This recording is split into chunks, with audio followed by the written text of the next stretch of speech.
Hello everybody.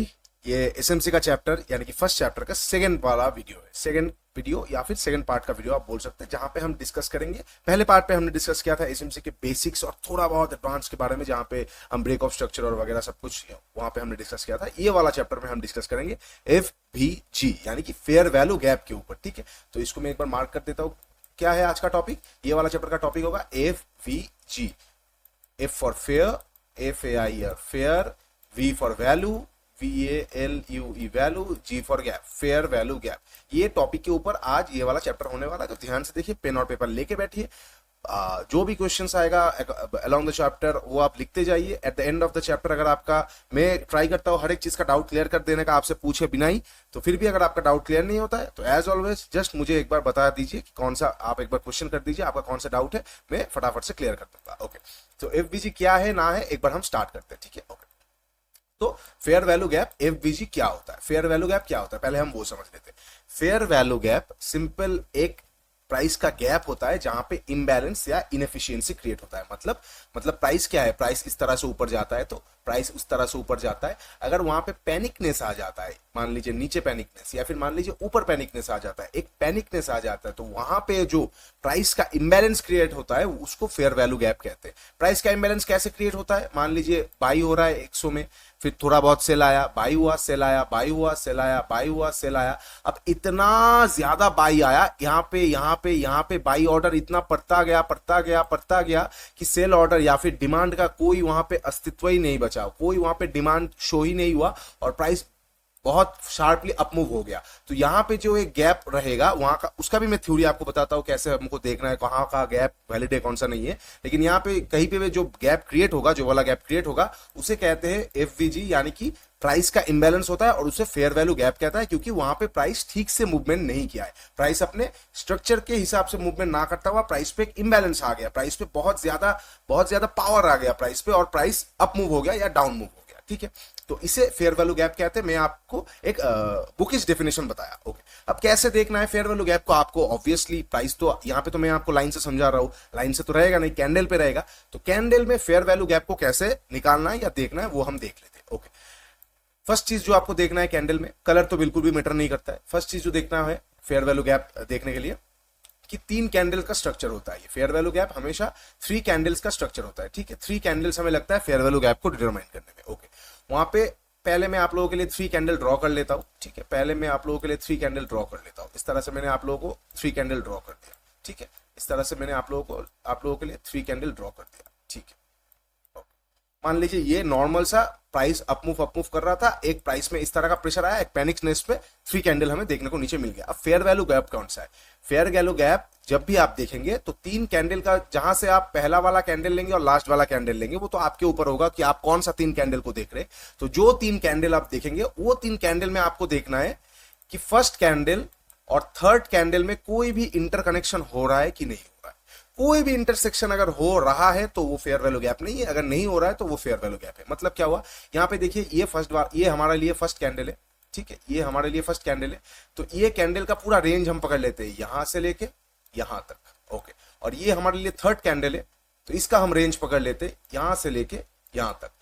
ठीक है, तो आप देख सकते हैं रेंज में कितना बड़ा एक इंबैलेंस आ गया कि थर्ड कैंडल और फर्स्ट कैंडल में कोई इंटरसेक्शन नहीं हो रहा है। तो ये एक वैलिड एफवीजी है, ये एक फेयर वैल्यू गैप है। यही अगर ये 3 कैंडल का पैटर्न में मान लीजिए दोनों वीक या बॉडी या कुछ में भी इंटरसेक्शन आ जाता, मान लीजिए ये वाला कैंडल का वीक यहां तक आ गया, इसका यहां तक, तो देखिए इसका रेंज यहां तक है, इसका रेंज यहां तक है, तो दोनों में इंटरसेक्शन आ गया, तो ये फेयर वैल्यू गैप नहीं है। और एक सिनेरियो बनता है कभी कभी कि मान लीजिए ये इस तरह का लंबा वीक बन गया और इस कैंडल का बॉडी यहां से स्टार्ट हुआ है, तो दोनों में इंटरकनेक्शन है फर्स्ट कैंडल और थर्ड कैंडल में, तो यहां पे फेयर वैल्यू गैप नहीं है। ठीक है, तो फेयर वैल्यू गैप को हमें कैसे निर्धारण करना है, कैसे निकालना है कि 3 कैंडल हम जब भी देखेंगे, ठीक है, 3 कैंडल हम जब भी देखेंगे, हाँ आप इस तरह का 3 कैंडल मत देखिए, वो तो फिर होगा ही नहीं। मतलब एक डायरेक्शनल मूव में हम 3 कैंडल जब भी देखेंगे, वो 3 कैंडल में से थर्ड वाला कैंडल और फर्स्ट वाला कैंडल में कोई भी इंटरसेक्शन नहीं होना चाहिए। ऐसा चलेगा तो भी चलेगा, मान लीजिए ये वाला कैंडल का वीक ज्यादा लंबा है और ये वाला कैंडल का छोटा है, यहां पे भी इंटरसेक्शन नहीं हो रहा है, तो भी ये फेयर वैल्यू गैप है। हाँ, ये बहुत छोटा फेयर वैल्यू गैप है, इसमें स्ट्रेंथ कम होगा, इंबैलेंस कम है, तो ये एक्ट भी कम करेगा। जितना बड़ा फेयर वैल्यू गैप होगा उतना अच्छा प्रोबेबिलिटी रहेगा। मान लीजिए कोई वीक नहीं है तीनों में, तो इतना बड़ा एक गैप पेंडिंग है, क्योंकि ये पहला कैंडल और 3 नंबर कैंडल में इतना बड़ा रेंज का इंटरसेक्शन बाकी है, तो ये बहुत बड़ा फेयर वैल्यू गैप है। यही चीज अगर बहुत बड़ा ना होता हुआ वीक बना देता, मान लीजिए कैंडल में इस तरह का वीक है, तो ये वीक टू लेके ये वीक तक ये थोड़ा सा छोटा फेयर वैल्यू गैप है कंपेयर टू लास्ट सिनेरियो। तो इसी को हम फेयर वैल्यू गैप कहते हैं कि 3 कैंडलों में पहला कैंडल और थर्ड कैंडल का अगर कोई भी तरीके से body to body wick to wick intersection नहीं हो रहा है, तो हम उस पर आराम से, तो उसको हम फेयर वैल्यू गैप कहते हैं। मिडिल वाला कैंडल कुछ भी होगा चलेगा। अगर ऐसा होता है ना मिडिल वाला कैंडल, मान लीजिए मिडिल वाला कैंडल ऐसा होता है कि ये हो गया, मिडिल वाला कैंडल कुछ इस तरह का हो गया, ठीक है, इस तरह का हो गया, और थर्ड वाला कैंडल इस तरह का हो गया, ये सिनेरियो देखने को नहीं मिलेगा, क्योंकि इतना बड़ा ये तो फिर गैप डाउन ओपन हो रहा है, ये चीज सिनेरियो देखने को नहीं मिलेगा। लेकिन ये भी एक फेयर वैल्यू गैप है, क्योंकि फर्स्ट कैंडल और थर्ड कैंडल में इतना बड़ा रेंज है जो कि अनइंटरसेक्टेड है, इतना बड़ा रेंज है ये से लेके यहां तक जो कि अनइंटरसेक्टेड है, तो ये भी एक एफबीजी है, ठीक है। यही है सिंपल भाषा में फेयर वैल्यू गैप। ऊपर की साइड में देख लेंगे तो कैसे हो सकता है, ये मान लीजिए ऊपर जा रहा है, ये मान लीजिए ऊपर जा रहा है, और ये मान लीजिए ऊपर जा रहा है। अब अगर इसका फर्स्ट कैंडल है, ये थर्ड कैंडल है, यहां पे इतना बड़ा रेंज पड़ा हुआ है, तो ये एक फेयर वैल्यू गैप है, ठीक है। ओके, नेक्स्ट सिनेरियो देख लेते हैं। मान लीजिए इसका बॉडी इतना लंबा है और इसमें कोई भी, इसका वीक इतना लंबा है, इसमें कोई भी वीक नहीं है, तो ये भी एक फेयर वैल्यू गैप है, ठीक है। ये छोटा है, पहले वाला ज्यादा बड़ा था, ये भी एक फेयर वैल्यू गैप है। क्यों फेयर वैल्यू गैप है? ये आपने फर्स्ट कैंडल पकड़ा है, ये आपने थर्ड कैंडल पकड़ा है, और ये 3 नंबर कैंडल और फर्स्ट नंबर कैंडल के बीच में कोई भी इंटरसेक्शन नहीं हुआ है। इसका जो रेंज है, ये वाला कैंडल का रेंज यहां से लेके यहां है, या इसका यहां से लेके यहां है, ये दो रेंज के बीच में, ये दो जो रेंज हुआ है इसके बीच में कोई भी इंटरसेक्शन नहीं हुआ है, तो ये एक फेयर वैल्यू गैप है, ठीक है। ये हो गया नॉर्मल सा सिनेरियोस। अब इसको हम चार्ट पे, पहले मैं एक बार फिर से आपको चार्ट पे जाके ये कैसे डिटरमाइन करता है वो दिखाता हूं, फिर हम पेंट पे ये पेज पे आके फिर हम आगे का डिस्कशन करते हैं, ठीक है। ओके, एक बार चार्ट पे देख लेते कहां पे फेयर वैल्यू गैप है। ओके, मैं 15 मिनट का चार्ट फ्रेम दिखा रहा हूं आप लोगों को, तो 15 मिनट आप जो भी यूज करते हैं उस हिसाब से आप देख सकते हैं, कोई भी टाइम फ्रेम देख लीजिए। हाँ, एडवाइजेबल यही रहेगा कि 15 मिनट से शुरू कीजिएगा, 15 मिनट, 1 आवर, 1 डे, ये सब देखिएगा। 5 मिनट पे मत जाइए, वहां पे वॉलरेटिलिटी बहुत ज्यादा रहता है, तो बहुत दिक्कत वाला फेयर वैल्यू गैप आ जाएगा, वो ठीक से काम नहीं कर सकता है। ओके, जैसे देखते हैं फेयर वैल्यू गैप अगर होता है नियरेस्ट सिनेरियो से, हम देखते हैं नियरेस्ट पे ये 3 कैंडल हुआ है, ये 3 कैंडल में एक फेयर वैल्यू गैप आया है, ठीक है। ये 3 कैंडल में आप देख सकते हैं, ये वाला हमारे लिए पहला कैंडल है, ये वाला हमारे तीसरा कैंडल है, और ये कैंडल का रेंज यहां से लेके यहां तक है, ये कैंडल का रेंज यहां से लेके यहां तक है, और इन दोनों में कोई भी इंटरसेक्शन नहीं हुआ है, तो ये एक फेयर वैल्यू गैप है, ठीक है। इस तरह से हमें निकालना पड़ता है। जैसे उसके थोड़ा सा पहले हम देखेंगे, क्या ये एक फेयर वैल्यू गैप है? बिल्कुल, ये भी एक फेयर वैल्यू गैप है, ये भी एक फेयर वैल्यू गैप है, क्योंकि ये हमारे लिए फर्स्ट कैंडल है, ये हमारे लिए, एक सेकेंड, ये हमारे लिए फर्स्ट कैंडल है, इसको हटा देते हैं पहले, ये हमारे लिए फर्स्ट कैंडल है, ये हमारे लिए थर्ड कैंडल है, ठीक है, ये हमारे लिए थर्ड कैंडल है, और ये कैंडल का रेंज यहां से लेके यहां तक है, ये कैंडल का रेंज यहां से लेके यहां तक है, और ये रेंज में कोई भी इंटरसेक्शन नहीं हुआ है, ये हमारे लिए एक फेयर वैल्यू गैप है, ठीक है। इस तरह से हमें फेयर वैल्यू गैप को आगे मतलब निकालना पड़ेगा, ठीक है। हम और देख लेते हैं, थोड़ा सा और आपको एग्जांपल्स में दिखा देता हूं फेयर वैल्यू गैप्स का। जैसे मान लेते हैं यहाँ पे क्या फेयर वैल्यू गैप हुआ है, आप देखिए, आपने ये वाला कैंडल पकड़ा, ये वाला कैंडल पकड़ा, और ये वाला कैंडल पकड़ा, 3 कैंडल आपने पकड़ लिया, ये वाला कैंडल का रेंज यहाँ तक है, और तीसरा वाला कैंडल का रेंज यहाँ तक है, तो यहाँ पे कोई भी फेयर वैल्यू गैप हमें नहीं दिख रहा है। क्या यहाँ पे फेयर वैल्यू गैप दिख रहा है? बिल्कुल दिख रहा है। यहाँ से लेके यहाँ तक फर्स्ट कैंडल है, और यहाँ से लेके यहाँ तक थर्ड कैंडल है, तो ये 3 कैंडलों में ये बीच में एक फेयर वैल्यू गैप है, ठीक है। तो इसी तरीके से आपको फेयर वैल्यू गैप निकालना पड़ेगा। आप जितना चार्ट देखेंगे आपको इजीली वो दिखना लगेगा, क्योंकि मैं 1 साल से देख रहा हूं, तो मैं देखते ही मैं पहचान जाता हूं कौन सा फेयर वैल्यू गैप है, नहीं है। आप जितना देखेंगे आपको भी, आप चार्ट रीडिंग जितना करेंगे आपको भी देखते ही पता लग जाएगा। जैसे यहां से लेके यहां तक एक फेयर वैल्यू गैप है, ठीक है। ओके, जैसे हम बोल सकते हैं यहां से लेके यहां तक कोई भी फेयर वैल्यू गैप नहीं है, क्योंकि ये दोनों में इंटरसेक्शन हो गया है। यहां से लेके यहां तक एक फेयर वैल्यू गैप है, यहां से लेके यहां तक एक फेयर वैल्यू गैप है, यहां से लेके यहां पे कोई भी ठीक से फेयर वैल्यू गैप नहीं दिख रहा है, इतना छोटा है कि कंसिडरेबल भी नहीं है, ठीक है। इस तरह से हम देखेंगे, यहां से लेके यहां तक छोटा सा फेयर वैल्यू गैप है, ठीक है। उसके साथ साथ देखेंगे यहां से लेके यहां तक कोई भी फेयर वैल्यू गैप नहीं है, क्योंकि ये नंबर 1 कैंडल का और ये नंबर 3 कैंडल का वीक में बिल्कुल इंटरसेक्शन हो रहा है। उसके साथ साथ हम अगर देखेंगे, ये नहीं है, ये नहीं है, ठीक है। पीछे और जाके देख लेंगे तो कहां पे आपको देखने को मिलेगा, यहाँ पे फेयर वैल्यू गैप दिख रहा है हमें। ये पहला कैंडल है, ये नंबर 1 कैंडल है, ये नंबर 2 कैंडल है, और ये नंबर 3 कैंडल है, ठीक है। तो ये 3 कैंडल है, इन 3 कैंडलों में नंबर 1 कैंडल और नंबर 3 कैंडल में कोई भी इंटरसेक्शन नहीं हो रहा है। ये इसका रेंज, ये इसका रेंज, तो मिडिल में जो गैप है इसे फेयर वैल्यू गैप कह देंगे आप, ठीक है।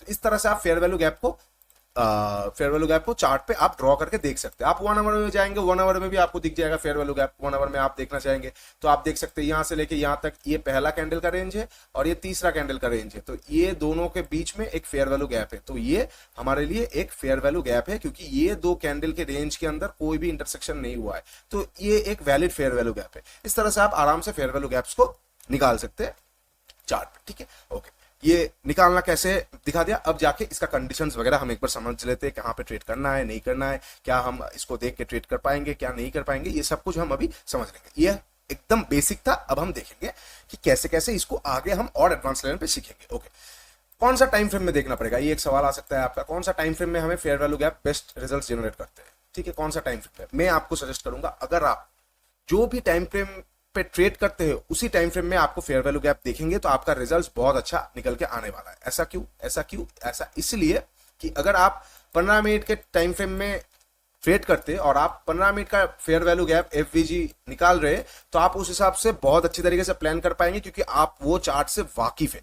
अगर आप 1 आवर पे ट्रेड करते हैं तो 1 आवर पे आपको एफवीजी निकालना पड़ेगा और वहां पे जाने के बाद हमारा एंट्री सेटअप आ जाएगा तो अलग बात है, लेकिन 1 आवर पे आप निकालेंगे तो वहां पे आपको चार्ट जो है 1 आवर का बहुत अच्छी तरीके से देखना आता है तो आप वहां पे बेटर ट्रेड कर पाएंगे। लेकिन अगर आप 15 मिनट पे ट्रेड कर रहे हैं और 1 आवर पे निकाल रहे तो वहां पे कॉम्प्लिकेशंस बहुत बढ़ जाएगा। ये चीज मत कीजिएगा, ठीक है, कि आप 15 मिनट पे ट्रेड कर रहे हैं और 1 आवर पे निकाल रहे तो वो ये चीज मत कीजिएगा। और 15 मिनट के नीचे के टाइम फ्रेम पे जो लोग ट्रेड करते हैं 5 मिनट पे मैं पहले उनको बोलना चाहूंगा कि बॉस क्या है ना, 5 मिनट को छोड़ दीजिए। 5 मिनट को नहीं छोड़ेंगे तो आने वाले टाइम पे बहुत दिक्कत आ जाएगा, क्योंकि स्मार्ट मनी कॉन्सेप्ट जो है ना, आप अगर 1 आवर टाइम फ्रेम में भी एनालिसिस करेंगे तो आपको जो ट्रेड्स मिलेगा इतना फास्ट और इतना स्नाइपर एंट्री वाला मिलेगा कि मजा आ जाएगा। लेकिन आप 5 मिनट पे अगर चार्ट पे ट्रेड करेंगे अपने शुरुआती स्टेज पे 5 मिनट, मुझे ऐसा पर्सनली फील होता है जिनको स्टॉक मार्केट पे एटलीस्ट 5 साल का एक्सपीरियंस होता है उनको 5 मिनट पे करना चाहिए।